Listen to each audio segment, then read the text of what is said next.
Hello students, पिछले lecture में हम लोगों ने basic concept of macro economics से रिलेटेड क्लासिफिकेशन ऑफ गुड्स पर चर्चा की थी। इस लेक्चर में हम लोग कंजम्पशन एक्सपेंडिचर और इन्वेस्टमेंट एक्सपेंडिचर को कवर करने जा रहे हैं। ध्यान से समझने की कोशिश करिएगा। ये कॉन्सेप्ट्स आप जितना बेहतर ढंग से समझेंगे, नेशनल इनकम अकाउंटिंग आपके लिए उतना ही आसान हो जाएगा। इट मीन्स जब हम कैलकुलेशन ऑफ नेशनल इनकम की बात करेंगे तो वो आपके लिए काफ़ी आसान हो जाएगा। तो उस चीज़ को दिमाग में रखते हुए इन कॉन्सेप्ट को बेहतर ढंग से समझने की कोशिश करिएगा। सबसे पहले हम लोग बात करेंगे कंजम्पशन एक्सपेंडिचर की, एंड देन आफ्टर हम लोग इन्वेस्टमेंट एक्सपेंडिचर क्या है इसके बारे में चर्चा करेंगे। आइए सबसे पहले हम लोग बात करते हैं कंजम्पशन एक्सपेंडिचर की। What is consumption expenditure? It refers to the aggregate consumption expenditure.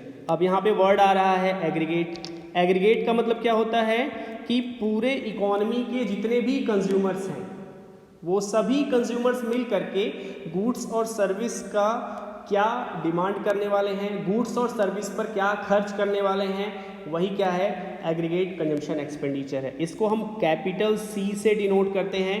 Capital C से डिनोट करते हैं इसलिए बता रहे हैं क्योंकि आगे चल के हम इस नोटेशन को यूज़ करेंगे, खास करके जब इनकम डिटर्मिनेशन वाला चैप्टर डिस्कस करेंगे वहाँ पे भी, और आगे भी जब हम लोग कैलकुलेशन मेथड डिस्कस करेंगे तो वहाँ भी इस नोटेशन सी को हम यूज़ करने वाले हैं। इसलिए एग्रीगेट कंजम्पशन एक्सपेंडिचर को कैपिटल सी से डिनोट किया जाता है। Okay, now we need to know who are the consumers. Consumers कौन हैं इनके बारे में आप समझ लीजिए। Once you understand who are the consumers in the economy, you can easily calculate the aggregate consumption expenditure. Okay, तो कंज्यूमर में सबसे पहला है वो है हाउस होल्ड। हाउस होल्ड को हम हिंदी में परिवार भी बोलते हैं। हम और आप सभी क्या हैं, परिवार क्षेत्र से बिलोंग करते हैं, हाउस होल्ड से बिलोंग करते हैं। तो हम अपने कंज्यूमर वांट्स को फुलफिल करने के लिए, अपनी इच्छा को पूरी करने के लिए जो भी गुड्स और सर्विस पर हम खर्च करते हैं, एक्सपेंडिचर करते हैं, वो आपका हाउस होल्ड एक्सपेंडिचर कहलाता है। दूसरा गवर्नमेंट है आपका। गवर्नमेंट भी डिफेंस पर खर्च करती है, सुरक्षा पर खर्च करती है, मिड डे मील जैसी योजनाएं सरकार चलाती है, सोशल वेलफेयर को बढ़ाने के लिए। इन सब प्रोग्राम्स पे जो खर्चा गवर्नमेंट कर रही है वो सब क्या है, गवर्नमेंट्स कंजम्पशन एक्सपेंडिचर है। ठीक, तो ये भी गवर्नमेंट भी एज अ कंज्यूमर वर्क करती है। इसके अलावा तीसरा जो type of consumer in the economy वो है नॉन प्रॉफिट प्राइवेट इंस्टीट्यूशंस। वो इंस्टीट्यूशंस जो प्रॉफिट के पॉइंट ऑफ व्यू से काम नहीं करते हैं, वो इंस्टीट्यूशंस जो सोशल वेलफेयर या सोशल सर्विस देने के लिए काम करते हैं। खास करके जो नॉन गवर्नमेंट ऑर्गेनाइजेशंस, एनजीओ जिनको बोलते हैं, मंदिर है, टेम्पल है, मास्क है, गुरुद्वारा है। गुरुद्वारा में आपका लंगर चलता है, मंदिर में भंडारा चलता है। ये जो भी खर्चा टेम्पल में भंडारे पर या गुरुद्वारे में लंगर पे किया जा रहा है वो भी एग्रीगेट कंजम्पशन एक्सपेंडिचर का ही पार्ट है। ध्यान दीजिएगा, जो लंगर चला रहे हैं या जो भंडारा कर रहे हैं वो अपने प्रॉफिट के लिए नहीं कर रहे हैं, they are just for the social service, social service के लिए कर रहे हैं। लेकिन एक इकोनॉमी के पॉइंट ऑफ व्यू से अगर हम बात करेंगे तो उस पर जो भी खर्चा वो कर रहे हैं वो सब एग्रीगेट कंजम्पशन एक्सपेंडिचर का हिस्सा है। Now it is clear the who are the consumers in the economy. Now we can easily calculate the aggregate consumption expenditure in the economy. चूँकि consumers पता चल गए तो इन्हीं को क्या करना है, हमें बस सम टोटल करना है। तो एग्रीगेट कंजम्पशन एक्सपेंडिचर बराबर consumption expenditure by the household plus consumption expenditure by the government plus consumption expenditure by the non profit private institutions. इन तीनों का सम टोटल अगर हम कर लेंगे तो हमें एग्रीगेट कंजम्पशन एक्सपेंडिचर इकोनॉमी का मिल जाएगा। सो hope it is clear that what is the concept of consumption expenditure. Okay, now let us talk on investment expenditure. Consumption expenditure आपको समझ में आ गया। अब हम लोग बात करेंगे कॉन्सेप्ट ऑफ इन्वेस्टमेंट या कॉन्सेप्ट ऑफ इन्वेस्टमेंट एक्सपेंडिचर की। पहली चीज़, एक्सपेंडिचर मेड बाय प्रोड्यूसर्स और एंटरप्रेन्योर्स। एंटरप्रेन्योर को हिंदी में ध्यान दीजिएगा, इसको हम बोलते हैं साहसी। एंटरप्रेन्योर्स को हम बोलते हैं साहसी। साहसी शब्द का मतलब क्या है, रिस्क ले रहा है। जो प्रोडक्शन कर रहा है, प्रोडक्शन में रिस्क इन्वॉल्व है, क्योंकि जो प्रोड्यूस कर रहा है वो बिकेगा या नहीं बिकेगा, दैट इज अनसर्टेन। विदाउट इसके कि वो बिकेगा या नहीं बिकेगा, देयर इज अनसर्टेनिटी। इसके बावजूद भी वो क्या कर रहा है, प्रोडक्शन का रिस्क ले रहा है। That is why the person is known as entrepreneurs. तो जो भी एक्सपेंडिचर प्रोड्यूसर या एंटरप्रेन्योर के द्वारा इकोनॉमी में किया जा रहा है, वो क्या है? That is investment expenditure. इसको हम दूसरे टर्म में भी बोल सकते हैं, it refers to the increase in stock of capital. Stock of capital में जो भी इंक्रीज हो रहा है, ध्यान दीजिएगा, जो भी बात करेंगे हम एक अकाउंटिंग ईयर की बात करेंगे, तो एक अकाउंटिंग ईयर में कैपिटल स्टॉक में जो भी इंक्रीमेंट हो रहा है उसको हम इन्वेस्टमेंट बोलते हैं। एक दूसरे टर्म में अगर हम बात करें, ध्यान दीजिएगा, कैपिटल में फिक्स्ड कैपिटल और इन्वेंट्री दोनों शामिल है, इसके बारे में हम बाद बात करेंगे।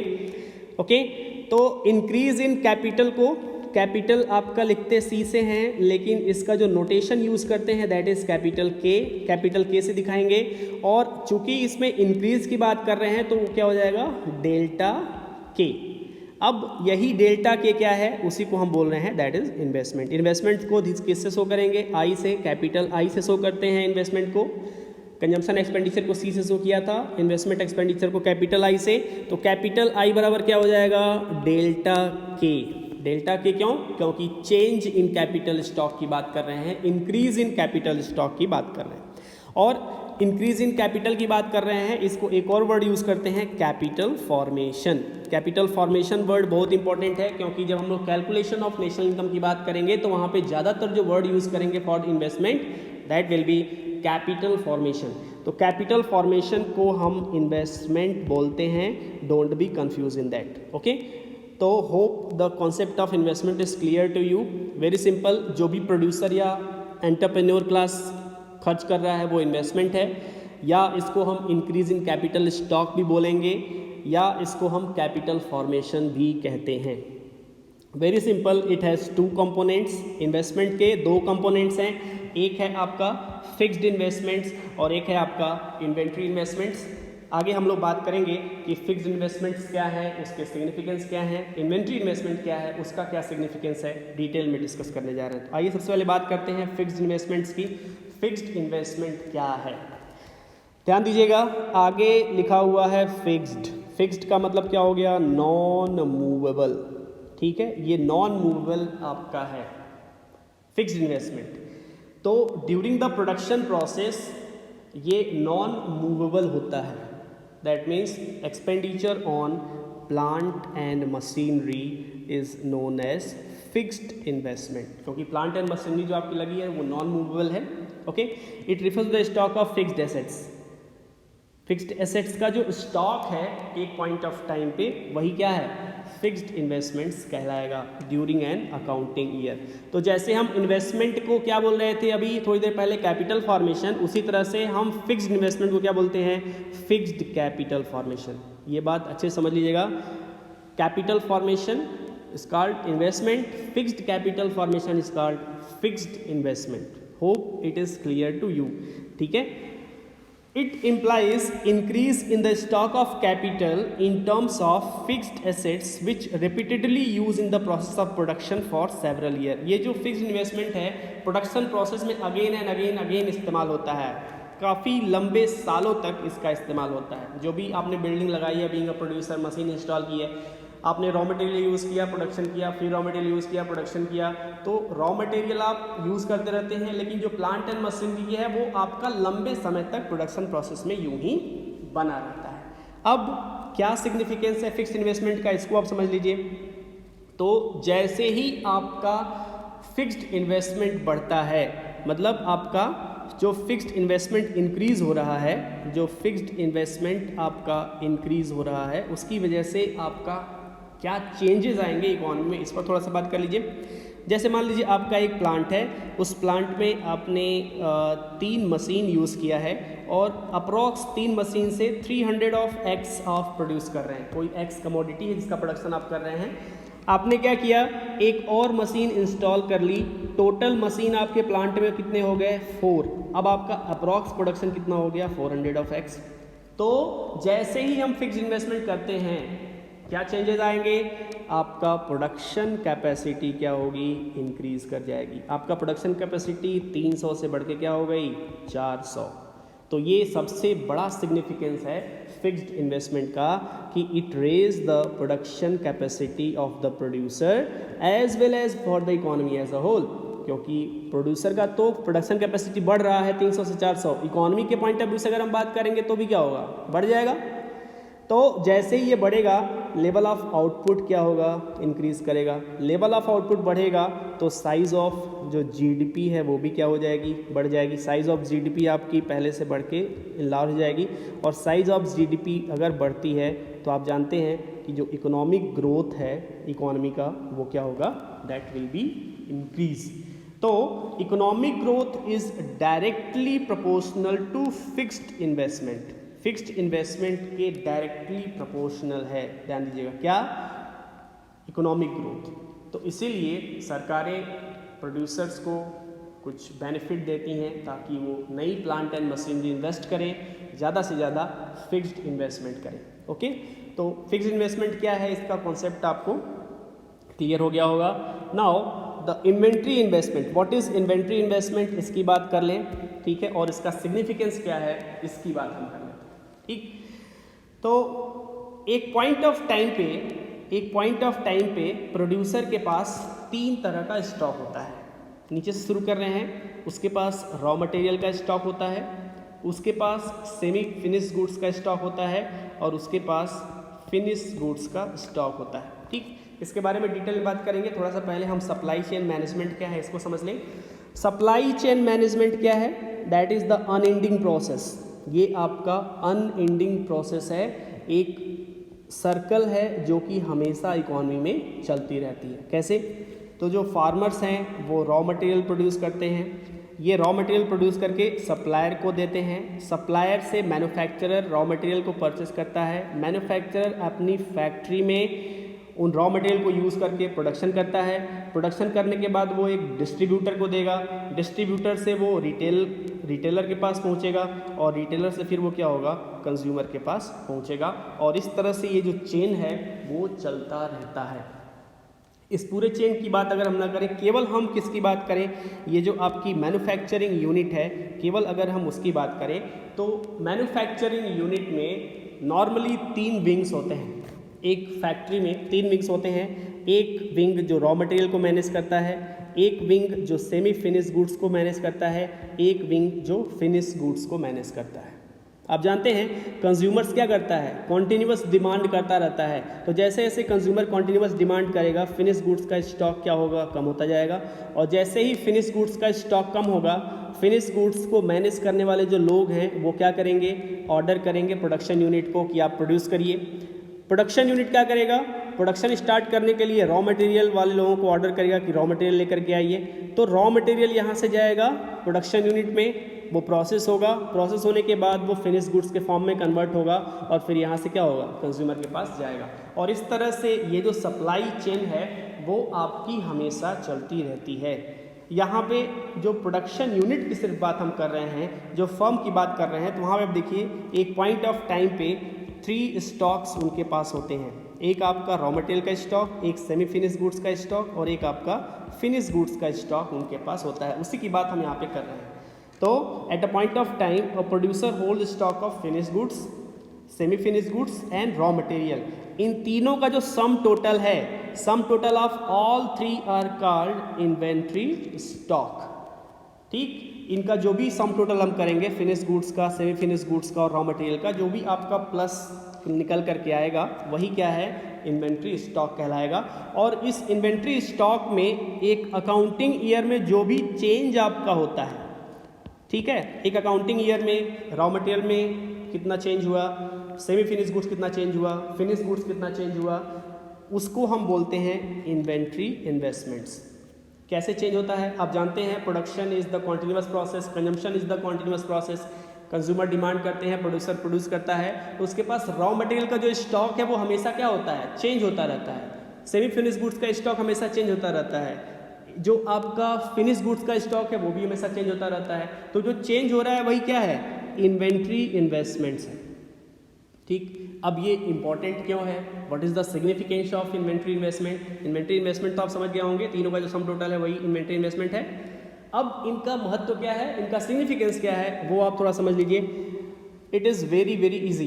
क्या है सिग्निफिकेंस, आप मान लीजिए प्रोड्यूसर हैं, एक छोटा सा एग्जांपल लीजिए, आप प्रोड्यूसर हैं, आपने बिल्डिंग बनाई, आपने मशीन इंस्टॉल किया, आपने लेबर को बुला लिया। अब जब तक आपका रॉ मटेरियल नहीं है, क्या प्रोडक्शन आपका शुरू हो सकता है? लेबरर आपके काम करना शुरू कर सकते हैं? नहीं। दे विल बी आइडियल, बैठे रहेंगे जब तक कि रॉ मटेरियल ना आ जाए। तो रॉ मटेरियल या inventory investment is important to start the production at least. Production को शुरू करने के लिए हमारे पास रॉ मटेरियल का स्टॉक होना चाहिए। प्रोडक्शन को शुरू करने के लिए इन्वेंट्री इन्वेस्टमेंट होना जरूरी है। तो इन्वेंट्री इन्वेस्टमेंट इसलिए इंपॉर्टेंट है कि अपने आप फिक्स्ड इन्वेस्टमेंट होने के बावजूद भी प्रोडक्शन स्टार्ट नहीं हो सकता है unless until there is a stock of raw material at the firm. तो इसलिए प्रोडक्शन को शुरू करने के लिए इन्वेंट्री इन्वेस्टमेंट की ज़रूरत होती है। इसके अलावा कुछ और भी इम्पॉर्टेंट सिग्निफिकेंस हैं इन्वेंट्री इन्वेस्टमेंट्स के, क्या क्या हैं वो देख लीजिए। सबसे पहला, uninterrupted supply of inputs to the producer. अब जानते हैं production is a continuous process. अगर हम रॉ मटेरियल में इन्वेस्ट नहीं करते हैं, रॉ मटेरियल इन्वेस्ट करने मतलब एक sufficient stock of raw material अगर हम मेंटेन नहीं करते हैं तो उसकी वजह से क्या होगा, हमें सप्लाई चेन जो आपका आगे वाली स्लाइड में डिस्कस किया था, ये सप्लाई चेन क्या हो जाएगी, डिस्टर्ब हो जाएगी। That supply chain will be what, disturb. कैसे डिस्टर्ब होगी, तो आपने रॉ मटेरियल का सफिशिएंट स्टॉक मेंटेन नहीं किया, प्रोडक्शन स्टार्ट हो गया, रॉ मटेरियल का स्टॉक खत्म हो गया। अब रॉ मटेरियल का स्टॉक खत्म हो गया तो प्रोडक्शन क्या हो जाएगा, production will be stop, production आपका स्टॉप हो जाएगा और फैक्ट्री क्लोज हो जाएगी, बंद हो जाएगी थोड़ी देर के लिए। तो इसलिए फैक्ट्री कॉन्टिन्यूअस चलती रहे, इसलिए sufficient stock of raw material होना ज़रूरी है। इसको बोलते हैं uninterrupted supply of inputs to the producer. For that investment in inventories are important. इसके अलावा दूसरा कारण क्या है, avoid day to day purchase from the market. रोज जा करके मार्केट से रॉ मटेरियल खरीद करके लाना एक प्रोड्यूसर के पॉइंट ऑफ व्यू से क्या है, अच्छी बात नहीं है, या यूँ कह लीजिए कि एक टीडियस टास्क है। तो वो क्या करता है, एक sufficient stock of raw material maintain करता है ताकि वो रोज रोज मार्केट जा करके रॉ मटेरियल परचेज ना करना पड़े। अगर वो रोज रोज जा करके मार्केट से रॉ मटेरियल परचेस करेगा तो दो दिक्कत होती है। पहला दिक्कत ये आएगा कि प्राइस वेरिएशन देखने को मिलेगा, आज कुछ और प्राइस है, कल कुछ और प्राइस है। हो सकती है कल प्राइस बढ़ गई, कल अगर प्राइस बढ़ जाएगी तो उसके लिए क्या है, नुकसान है। तो इसके लिए वो sufficient stock of raw material maintain करके चलता है। एक और दिक्कत है कि मान लीजिए कल गए मार्केट में खरीदने के लिए रॉ मटेरियल और रॉ मटेरियल का स्टॉक मार्केट में है ही नहीं, that means non availability of raw material in the market. तो non availability of raw material in the market से बचने के लिए भी हम एक sufficient stock of raw material maintain करके चलते हैं ताकि हमारा प्रोडक्शन प्रोसेस क्या हो, न रुके, चलता रहे। इसके अलावा एक और चीज़ है, वो क्या है कि पोटेंशियल डिमांड को मीट करने के लिए भी हम क्या करते हैं, इन्वेंट्री इन्वेस्टमेंट्स करते हैं। क्या मतलब है इसका, being a producer, being a manufacturer, हम इस बात का अंदाज़ा लगाते हैं पहले से ही कि आने वाले समय में गुड्स एंड सर्विसेज का क्या डिमांड होने वाला है, और उस डिमांड के पॉइंट ऑफ व्यू से, डिमांड के बेसिस पर हम पहले से ही फिनिश्ड गुड्स का स्टॉक मेंटेन करके चलते हैं। और अगर हम उस डिमांड को, जो पोटेंशियल डिमांड है, जो आने वाले समय में कंज्यूमर्स डिमांड करने वाले हैं, उसके हिसाब से अगर हम प्रोड्यूस करके पहले से ही ना चलें तो हम क्या करेंगे, क्या होगा, फिनिश गुड्स का स्टॉक हमारा ख़त्म हो जाएगा, कंज्यूमर्स हमारे पास डिमांड करने के लिए आएंगे और उनकी डिमांड को फुलफिल करने के लिए हमारे पास स्टॉक ही मेंटेन नहीं होगा। तो ये एक समस्या है कि अगर हम इन्वेंट्री इन्वेस्टमेंट ना करें तो हम कंज्यूमर की पोटेंशियल डिमांड को फुलफिल नहीं कर पाएंगे। तो ये मुख्य रूप से 3 कारण हैं। और इसके अलावा जो एक कारण आपको बताया कि अनइंटरप्टेड सप्लाई ऑफ इनपुट्स, ये तो पहला कारण है। इसके अलावा जो बताया कि प्रोडक्शन प्रोसेस को शुरू करने के लिए भी हमें क्या करना है, इन्वेंट्री इन्वेस्टमेंट्स करने हैं। So hope it is clear to you कि इन्वेंट्री इन्वेस्टमेंट क्या है, फिक्स्ड इन्वेस्टमेंट्स क्या हैं, जो कि इन्वेस्टमेंट्स के 2 कंपोनेंट होते हैं। इसके अलावा जो कंजम्पशन एक्सपेंडिचर क्या है, इन दोनों के बारे में आपको समझ में आ गया होगा। अगर कोई डाउट है आपको तो आप कमेंट कर सकते हैं और definitely I will reply. Okay guys, thank you.